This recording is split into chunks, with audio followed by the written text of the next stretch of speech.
Welcome back sa ating channel mga kadiyo. Ito po ang ating news update ngayong araw. Panoorin po natin ang video. Kami po ay nananawagan ng delikadesa sa pinakamataas na posisyon sa ating bayan. No? Ang question po ay galing po ito sa ating mga manonood sa social media. Hindi kasi nila maintindihan yung mga terminology ng mga abogado.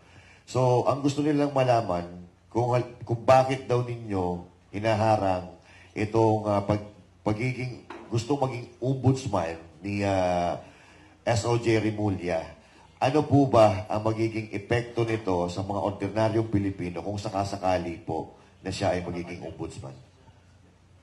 Kami po ay nananawagan ng delikadesa sa pinakamataas na posisyon sa ating bayan. No?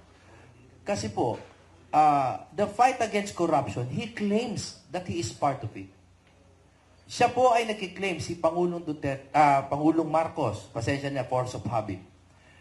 He claims, no, si BBM, that kung hindi lang siya Pangulo, siya ay sasali sa kalsada upang manawagan ng pagbabago.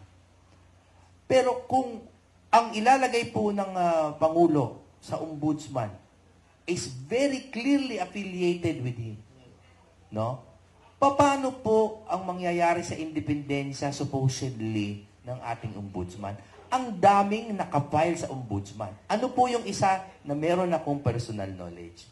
Falsification of legislative documents. Nakadakit yan. Kami po nag-file yan. We are headed by Attorney Bobby Torion. Okay? At Attorney Ferdy Topacio. Meron kaming falsification of legislative documents dahil kitang-kita po natin na nagkaroon ng 241 billion na insertion mula sa yung GAA, itong sa for 2025, na pagdating sa Pangulo, ay biglang nagkaroon ng 241 billion yung mga blanco. Alam nyo naman yung issue na yan, yung blanco na nagkaroon ng budget. Nakaupo yan ngayon sa ombudsman at natutulog pong saglit dahil ang sabi po ng ombudsman ay may tanong na naghihintay muna sa Supreme Court na iintayin nilang masagot. Ano po ang mangyayari kapag kahit sino pong kaibigan ng Pangulo ang umupo sa ombudsman, di-dismiss ka agad yun. What more the other cases that implicates the President himself? Yun po ang mangyayari, madi-dismiss outright for lack of palpable merit ang mga kaso. Kawawa naman po tayo.